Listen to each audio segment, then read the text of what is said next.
बच्चों, आपके सामने 100 शब्द प्रति मिनट गति का डिक्टेशन दे रहा हूँ। Yes start.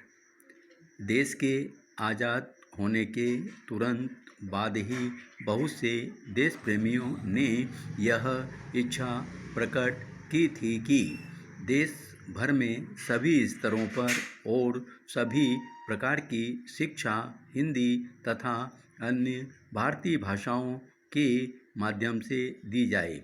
तदनुसार विभिन्न राज्यों में शिक्षा दी जाने लगी। हिंदी भाषी राज्यों में हिंदी में तथा अन्य राज्यों में उनकी अपनी भाषाओं के माध्यम से शिक्षा देना प्रारंभ कर दिया गया। आज हिंदी भाषी क्षेत्र के बहुत से विश्वविद्यालयों में शिक्षा का माध्यम हिंदी हो चुकी है।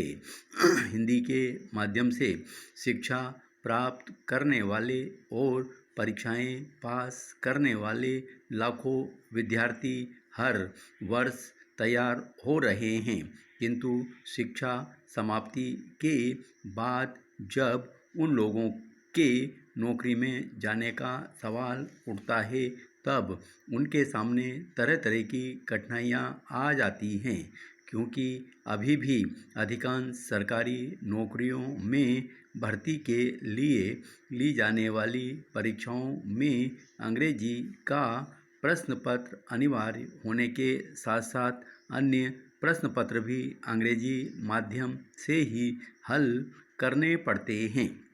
यही नहीं, साक्षात्कारों में भी प्रश्नोत्तर अंग्रेजी में ही होते हैं, मात्र इस तर्क के आधार पर कि हो सकता है कल प्रतियोगी को हिंदीतर भाषी क्षेत्रों में जाना पड़े। ऐसी स्थिति में हिंदी माध्यम से शिक्षा प्राप्त युवक नौकरी में आ ही नहीं पा रहे हैं। दूसरी और सरकारी कामकाज में हिंदी के प्रयोग को बढ़ावा देने की दृष्टि से केंद्र सरकार समय समय पर अनेक आदेश निकालती रही।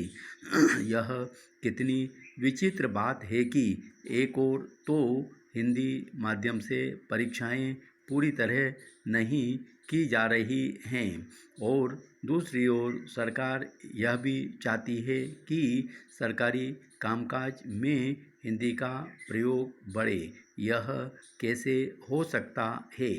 क्या यह संभव हो सकेगा कि अंग्रेजी के माध्यम से शिक्षा प्राप्त करके और परीक्षाएं पास करके आने वाले व्यक्ति हिंदी में अपना काम करेंगे? इधर कुछ समय से इस प्रकार की व्यवस्था भी सरकार की ओर से की गई है कि जिसके आधार पर सरकारी नौकरियों की भर्ती के लिए ली जाने वाली बहुत सी प्रतियोगी परीक्षाओं में हिंदी माध्यम को भी स्वीकार कर लिया गया है।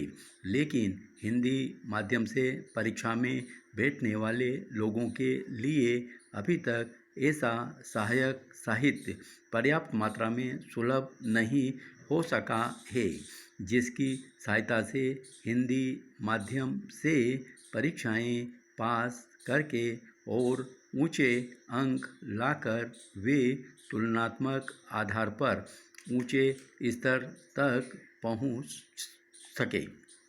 कुल मिलाकर इस समय स्थिति बड़ी ही विचित्र सी बनती जा रही है। एक और तो चूँकि सहायक साहित्य तथा अन्य प्रकार की सुविधाएं पर्याप्त मात्रा में नहीं हैं और इसलिए हिंदी माध्यम से प्रतियोगी परीक्षाएं देने वाले पर्याप्त मात्रा में प्रतियोगी उपलब्ध नहीं हो रहे हैं और दूसरी ओर अधिक मात्रा में परीक्षार्थी उपलब्ध न होने के कारण साहित्य सुलभ कराने में प्रकाशक रुचि नहीं ले रहे हैं। इसी कारण सरकारी कामकाज में हिंदी का प्रयोग अपेक्षित मात्रा में नहीं बढ़ रहा है। देश में अंग्रेजी माध्यम के स्कूल भी दिन पर दिन बढ़ते जा रहे हैं। उनमें शिक्षा प्राप्त करने वालों की संख्या भी निरंतर बढ़ती जा रही है। धन्यवाद।